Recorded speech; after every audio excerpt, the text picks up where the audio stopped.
Good morning dear. सो थोड़ा सा technical problem की वजह से वीडियो मिलने में आपको लेट हुआ, उसके लिए I am extremely sorry. But now onwards you will get continuous video in English medium for 12th as well as for 11th. So let's share now. So far you have seen up to Coulomb's law. What is the Coulomb's law? That is for electrostatic force. फिर आपने देखा what is the comparison between gravitational force and Coulombian force. So small point, then we can see the numerical cases. Principle of superposition. ये principle of superposition सभी quantities के लिए है, यानी जिसका सीधा मीनिंग है नेट कितनी वैल्यू होगी। अगर वो वेक्टर क्वांटिटी है तो वेक्टर सम होगा, और अगर स्केलर क्वांटिटी है तो एल्जेब्रिक सम होगा। तो now principal of superposition for electrostatic force. If in a system of charged particle there are n particle, then number of forces on each particle will be n minus 1. तो Coulomb's law आपने देखा, particle दो थे तो force her particle पे कितना था, एक। अगर सिस्टम में 3 पार्टिकल्स हैं तो हर पार्टिकल पे फोर्स कितने होंगे, 2। अगर 4 पार्टिकल्स हैं तो हर पार्टिकल पे फोर्स कितने होंगे, 3। Means if in a system there are n particle, then number of forces on each particle will be n minus 1. So net force on any charged particle is equal to vector sum of all the forces, where net force is equal to vector f1 plus vector f2 plus vector f3 dash dash dash fm minus 1. अब उसी का figure भी बनाया गया। Suppose in a system there are n charge particle, so these charged particle are q1 q2 q3 q4 qn। से आपको force निकालना है q1 पे, तो यूज कूलम्स लॉ। अब q1 पे फोर्स q2 की वजह से डिस्टेंस है अगर r2, तो ये फोर्स क्या हुआ, f1। अब on particle 1 due to particle 2, उसी तरह से on particle 1 due to particle 3,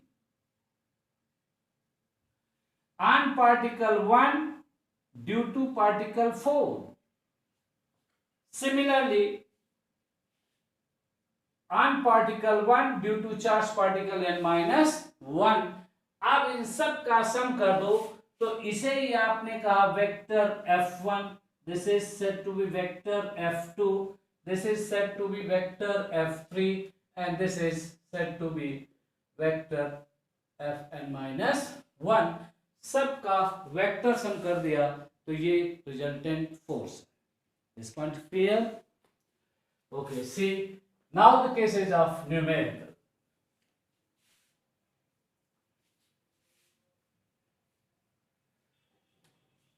So if there are 2 particles, then from Coulomb's law you know that force is k q1 q2 divided by r square.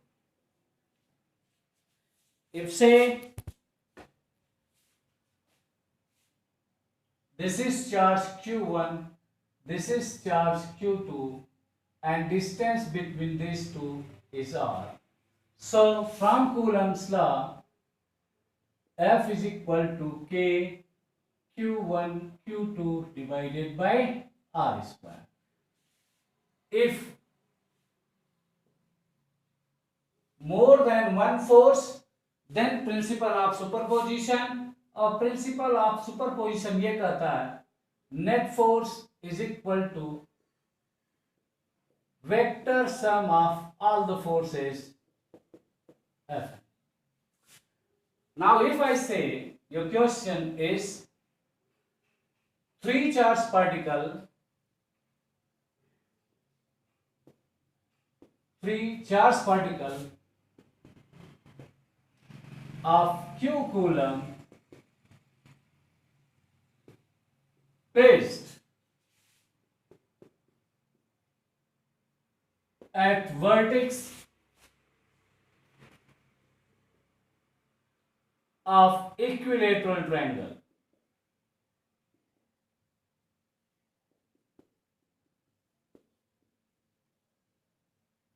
Vertex of the equilateral triangle opposite A as shown in figure.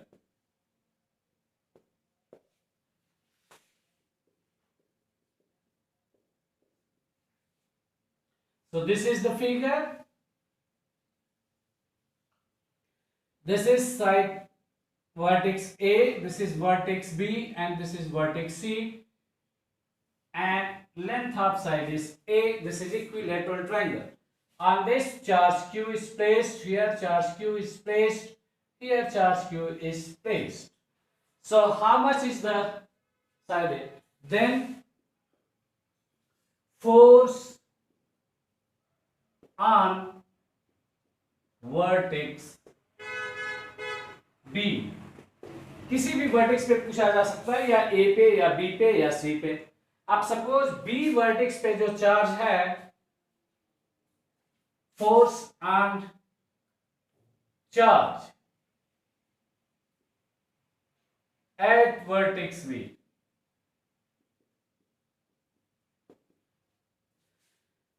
So this is three charge particle system, and on any particle there will be two force from the principle of superposition. अब अगर जिस charge particle पे force चाहिए उसे छोड़ दो, तो उसके अलावा ये दो चार्ज पार्टिकल है ना, तो इस पार्टिकल पे फोर्स निकालना है. अब इन दोनों के बीच फोर्स होगा और इस फोर्स का डायरेक्शन इधर होगा. ये F है, F1 which is equal to F, and this is K Q square divided by A square, क्योंकि ये डिस्टेंस कितना है A. अब इस चार्ज पार्टिकल पे जो चार्ज A वर्टेक्स पे ये फोर्स लगाएगा और इसका सेंट्रल फोर्स है, तो ये डायरेक्शन होगा, ये F2, और इसका भी मैग्नीट्यूड कितना हो गया से F, which is equal to K Q square divided by A square. और ये वर्ड इक्विलेटरल ट्रायंगल कितना है 60 डिग्री, तो ये भी एंगल कितना होगा 60 डिग्री. अब दो फोर्स है, तो using principle of superposition, so F is equal to vector F1 plus vector F2, which is equal to under root F1 का मैग्नीट्यूड कितना है F, so F whole square plus F whole square plus 2F into F cos 60 degree, which is root 3F. तो F square यहां भी बचेगा F square, और cos 60 1/2 तो get cancel with the 2, so which is equal to root 3 K Q square divided by A square, इसकी value रख दी, और direction तो इन दोनों का वेक्टर सम ले लो, तो this will be the direction of net force. और ये मैग्नीट्यूड होगा नेट फोर्स का. कुछ बात समझ में आई? तो 3 दो से बढ़े तो पार्टिकल 3 पार्टिकल सिस्टम. अब ये 3 चार्ज पार्टिकल सिस्टम है, बट एक लाइन में नहीं है, ये इक्विलेटरल ऑफ ट्रायंगल है. अब अगर ये तीनों चार्ज पार्टिकल एक लाइन में हो जाएं, तो सभी एग्जामिनेशन के लिए सबसे इंपॉर्टेंट और रिपीटेड केसेस और क्वेश्चंस देखे जाता है.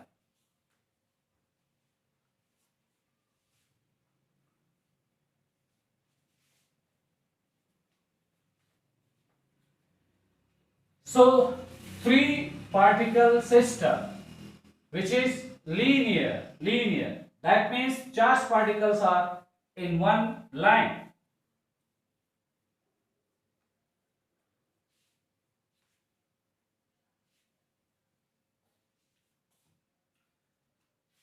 दैट मीन्स केस से आप इसे समझ सकते हो, 3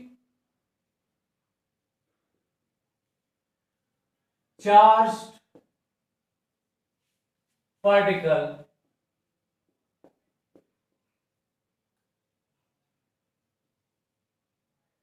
but they are in one line,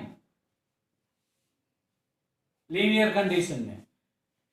for example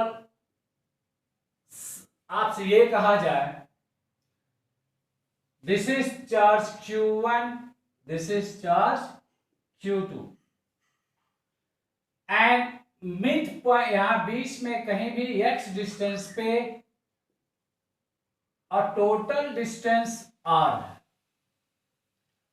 So this distance is going to be r minus x and a charged particle q is placed. ठीक है. So 3 charged particles are as shown in figure. Charged particles placed as shown in figure.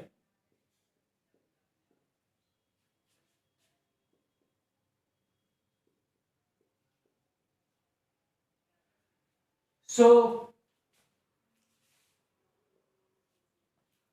for what value of x,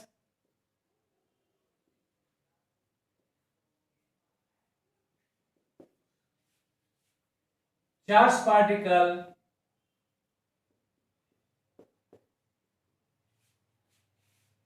of q coulomb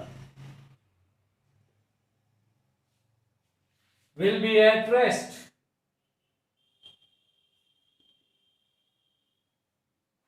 or this is what is said to be equilibrium. So 3 charged particle in one line, questions from equilibrium.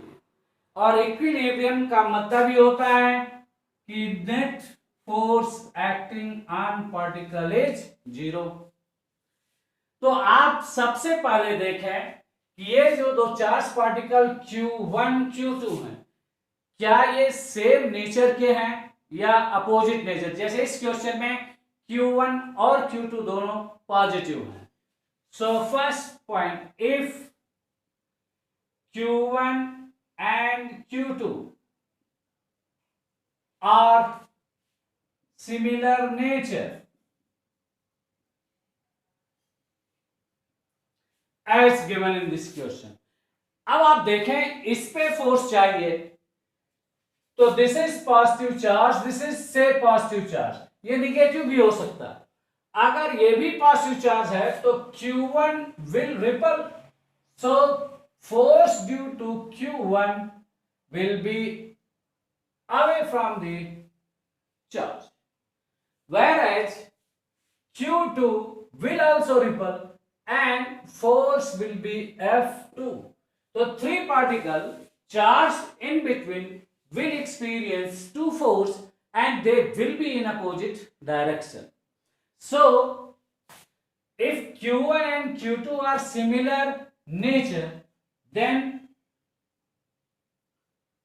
at a point in between line joining charges, net force is 0. अब अगर थोड़ा बाहर भी देख लिया जाए, ये reason मान लो A है, इन दोनों चार्ज को बाहर, ये रीजन A है और राइट साइड ये रीजन C है. तो then at a point in between line joining charges net force is 0 और ये रीजन क्या है, B है. अब अगर A एंड C की बात करें, जैसे C में देखा जाए, अब अगर यहां Q रख देते हो थोड़ी देर के लिए मानो, तो Q2 इसको रिपल करेगा और Q1 भी इसको रिपल करेगा. तो F1 F2 दोनों सेम डायरेक्शन में होंगे और इसलिए नेट फोर्स कभी भी 0 नहीं हो सकता. उसी तरह से ए साइड में देखोगे, यहां अगर रख देते हो तो Q1 इसको रिपल करेगा, Q2 इसको रिपल करेगा और दोनों फोर्स सेम डायरेक्शन में हो जाएंगे। अब ये परमानेंट जानो, अगर सिमिलर नेचर के चार्ज हैं तो दोनों चार्ज के बीच में किसी पॉइंट पर नेट फोर्स क्या होगा? Zero. Outside the line joining charges net force is not zero. तो आप लिख सकते हो इसको, outside the line joining charges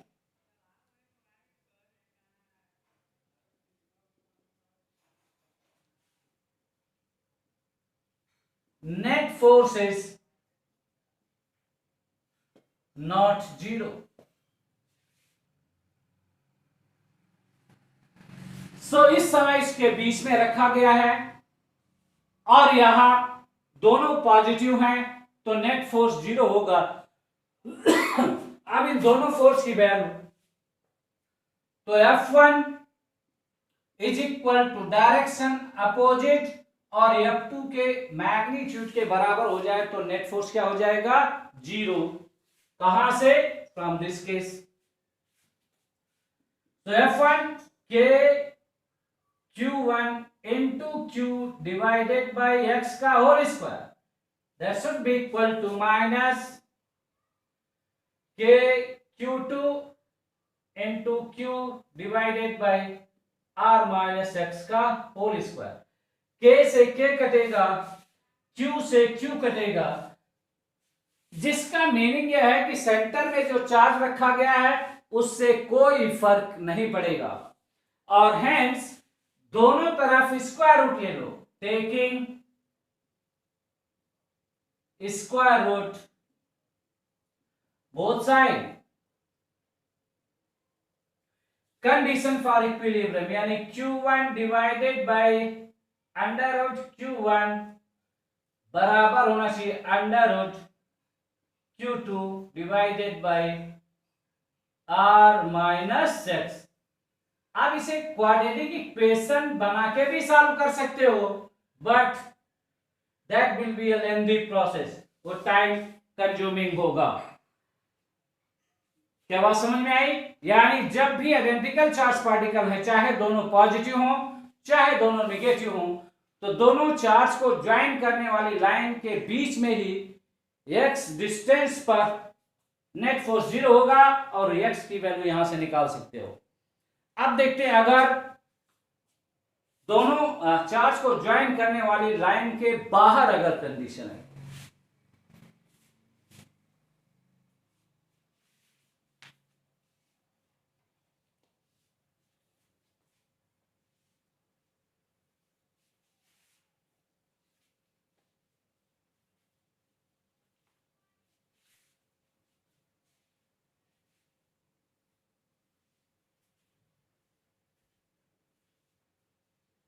अब जैसे आपसे कहा जाए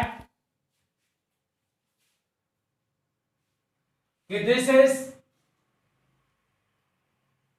100 coulomb charge and distance r is equal to 100 meter and here is minus 64 coulomb charge and distance between them is 100 meter.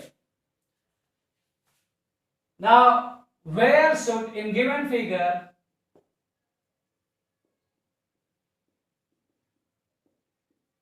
where should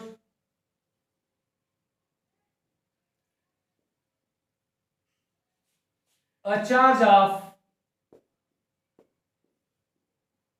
q coulomb be placed so that where should a charge of q coulomb be placed so that experiences net force zero? कहां पे रख दिया? अब एक positive है, ये positive है, ये क्या है? निगेटिव है। यानी दोनों चार्ज पार्टिकल सिमिलर नहीं है। इसका मतलब बीच में नेट फोर्स जीरो नहीं हो सकता। क्यों नहीं हो सकता? अगर चाहे थर्ड चार्ज पॉजिटिव या निगेटिव इसको मिड पॉइंट पे रखते हो तो दोनों फोर्स सेम ही डायरेक्शन में होंगे। अब थोड़ी देर के लिए देखो, ये 100 कूलम है, ये 64 कूलम है, तो दो साइड हो गया।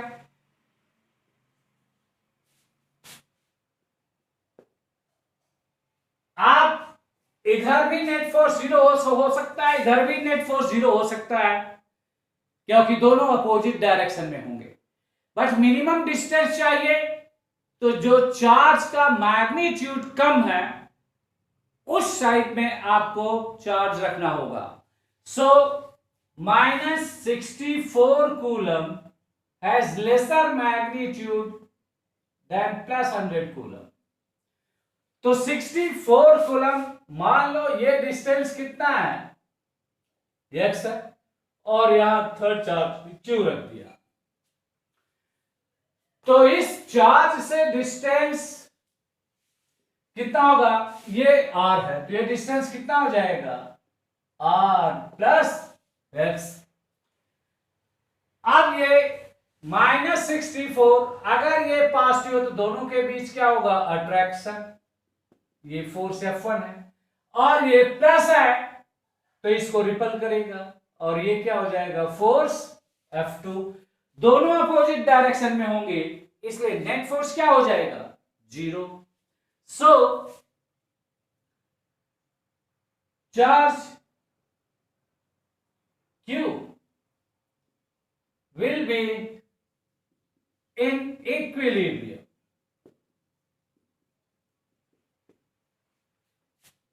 डायरेक्शन में अपोजिट है, और अगर इनके मैग्नीट्यूड बराबर हो जाएं तो नेट फोर्स क्या हो जाएगा? जीरो। तो F1 की बात करें तो K 64 into Q divided by distance कितना है? x का whole square. That should be equal, opposite है तो K मैग्नीट्यूड Q1 का कितना है? 100 इंटू ये कितना है? Q divided by total distance कितना?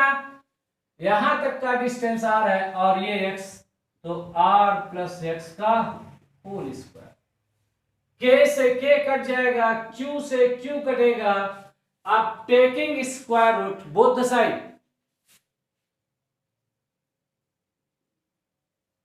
स्क्वायर रूट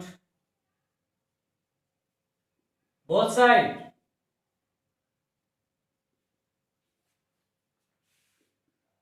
तो 64 का स्क्वायर रूट लिया तो 8 डिवाइडेड बाय x। अब x की वैल्यू निकालनी है आपको, बराबर होना चाहिए। 100 का स्क्वायर रूट लिया तो 10 divided by r plus x। अब इसे सिंप्लीफाई कर लो, तो 8r plus 8x is equal to 10x। r की वैल्यू 100 मीटर है, तो 800 is equal to 10x minus 8x, that is equal to 2x। Hence x is equal to 800 divided by 2, which is 400 metre. अगर इस distance पे रख दो तो नेट चार्ज क्या होगा? नेट फोर्स क्या होगा चार्ज क्यू पे? जीरो। कुछ बात समझ में आई? तो अगर दोनों सिमिलर नेचर के चार्ज हैं तो सिंपली एक स्टेप चलना है, लेकिन ये किसी चार्ज से जिससे आप ले रहे हो एक्स डिस्टेंस पे, दोनों चार्ज को ज्वाइन करने वाली लाइन के बीच में रख दो। लेकिन अगर एक पॉजिटिव है एक निगेटिव है तो बाहर की ओर नेट फोर्स जीरो हो सकता है, अंदर नहीं।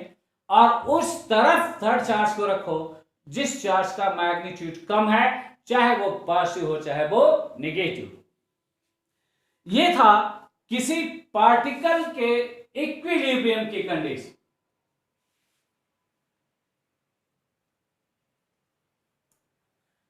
अब अगर सिस्टम के इक्विलिब्रियम की बात की जाए तो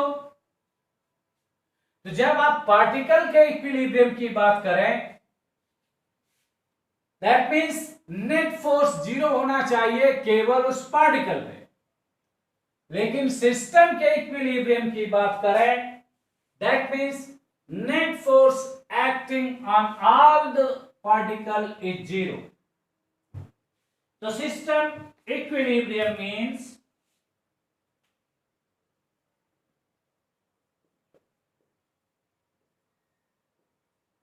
तो दोनों अलग अलग बातें हैं।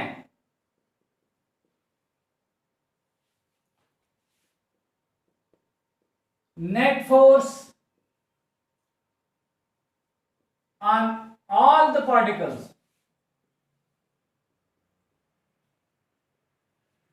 in system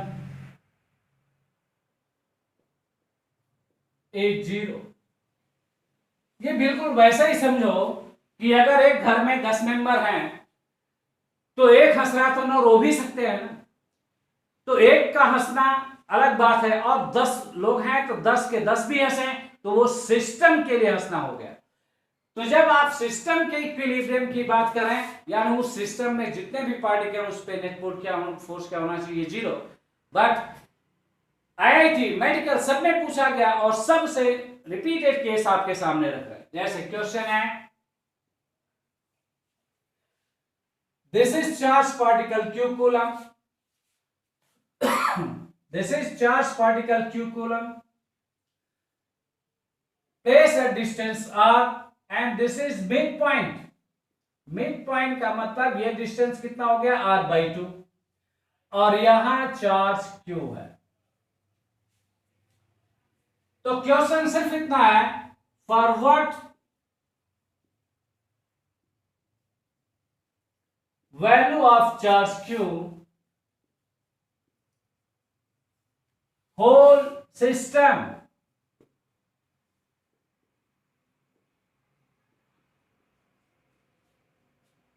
will remain in equilibrium।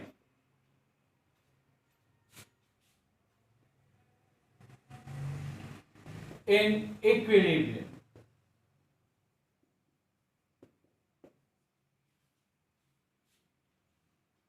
So now whole system will remain equilibrium।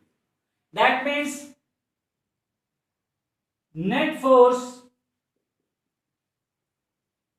on all the three particle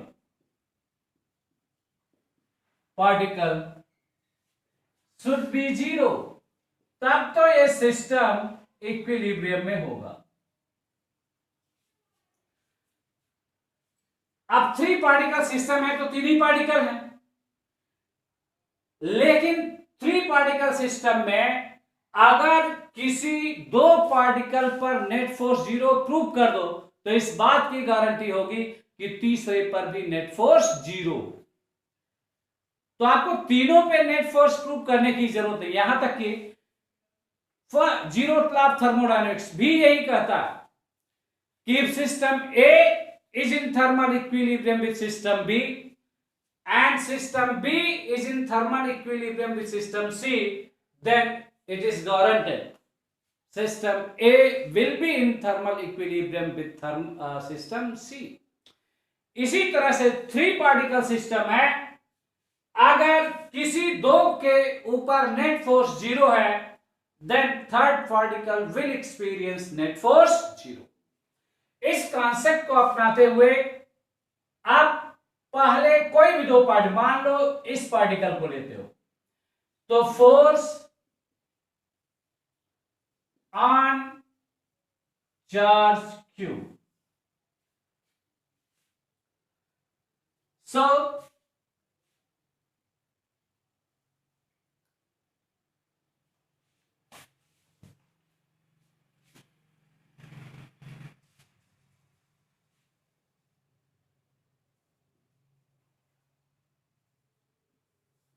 force on charge q, तो एक तो ये फोर्स लगाएगा, तो k Q divided by R by two का होल स्क्वायर, और दूसरा ये r बाई टू है तो ये भी r बाई टू होगा, विच इज इक्वल टू के Q divided by r by to. दोनों सेम नेचर के हैं, और सेम नेचर के हैं तो परमानेंट शॉर्टकट भी है, मिड पॉइंट पर नेट फोर्स क्या होगा, zero. That means net force zero. ये इन दोनों चार्ज पार्टिकल की वजह से नेट फोर्स जीरो है। अब किसी एक चार्ज पार्टिकल की वजह से, अब इन दोनों के बीच में देखा जाए तो ये Q है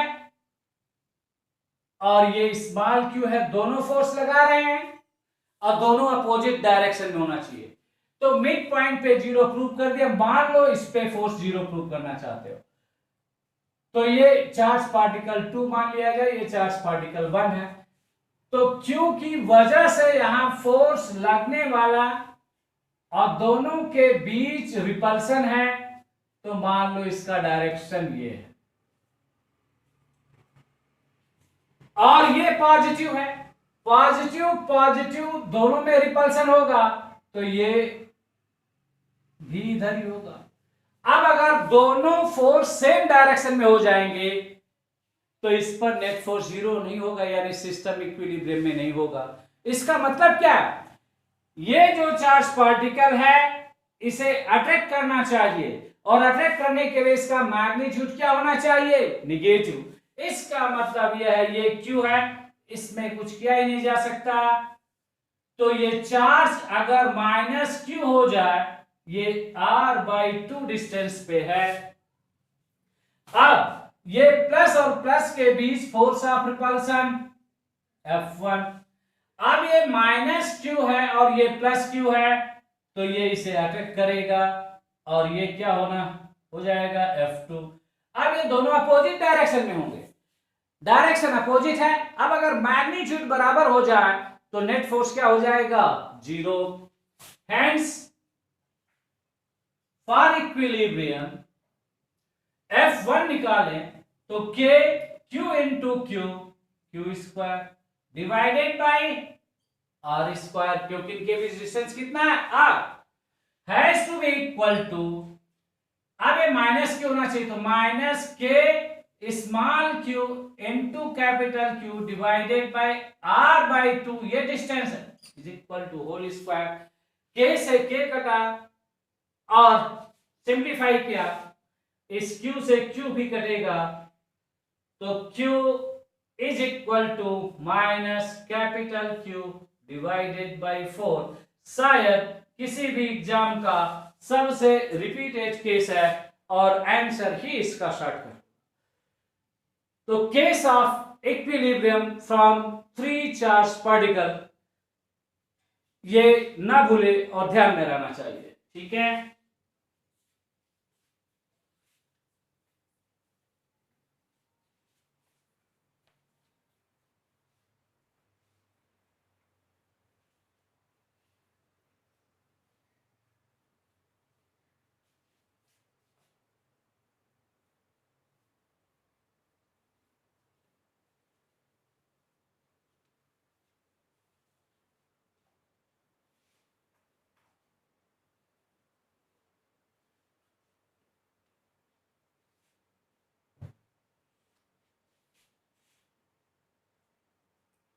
अब आप देखें, अगर ये चार्ज Q है, आइडेंटिकल है तो यहां पे स्मॉल q चाहे प्लस माइनस किसी को भी रख दो, ये d बाई टू डिस्टेंस पे, ये भी d बाई टू पे है तो इस पर नेट फोर्स क्या हो जाएगा, जीरो। अब ये टाइम सेविंग फैक्टर का काम करना शुरू कर दिया। अब 3 से आगे बढ़ो तो 4 चार्ज पार्टिकल। अब अगर यहां Q है, यहां Q है और यहां Q है और ये इसका सेंटर स्मॉल q रख दो, तो आपने देखा कि यहां बीच में था तो दोनों पर फोर्स क्या होगा, अपोजिट डायरेक्शन में। अब इस सेंटर सेंटर पे अगर फोर्स चाहिए तो ये इधर लगाएगा, ये इसको इधर रिपल करेगा और ये इसको इधर रिपल करेगा। ये तीन फोर्स मैग्नीट्यूड में इक्वल लेकिन डायरेक्शन में क्या होंगे, अपोजिट। तो नेट फोर्स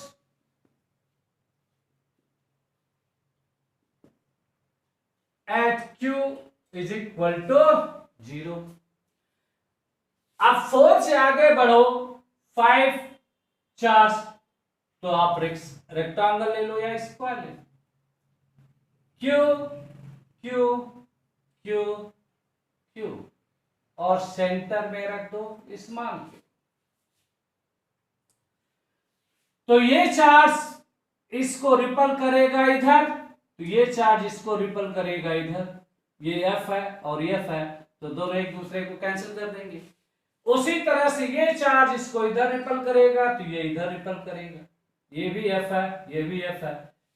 तो 5 पार्टिकल हैं, हर पार्टिकल पे फोर्स लगेंगे, तो जो सेंटर पे चार्ज है इस पे 4 फोर्स है but equal and opposite direction में है, तो यहां नेट फोर्स क्या हो गया, 0 ऑन चार्ज एट सेंटर। अब अगर आप हेक्सागन की बात करें,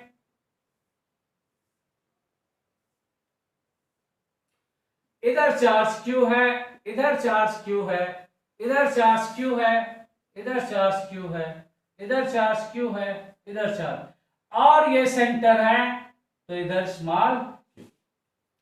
अब जरा देखें तो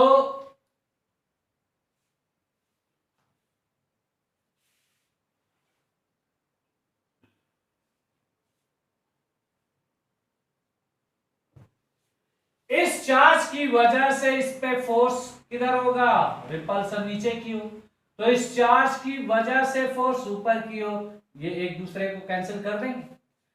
अब अगर ये चार्ज इसको इधर रिपल करता है तो ये चार्ज इधर रिपल करेगा, ये F तो ये F एक दूसरे को कैंसिल कर देंगे। उसी तरह से ये इसे इधर रिपल करेगा तो ये इसे, तो ये सारे फिगर क्या रिजल्ट देते हैं आपको, अगर कोई भी पॉलीगन हो और उसके वर्टेक्स पे आइडेंटिकल चार्ज पार्टिकल है तो force on particle at centre is going to be 0 if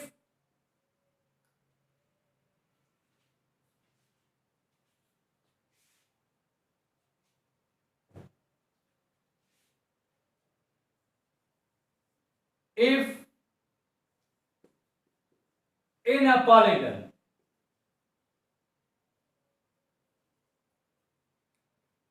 same charges placed at vertex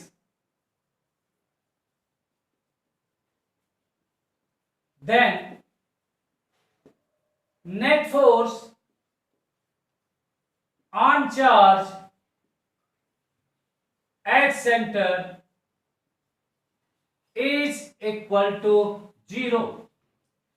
और इससे जुड़े क्वेश्चंस भी मिलेंगे आपको, तो please come back, pay attention, और रेगुलर क्लासेज आपको चलेंगी, ठीक है। सो once again I am extremely sorry for delay in the class which will not be, now you will get daily every day classes till your full syllabus is finished, so need not to worry at all.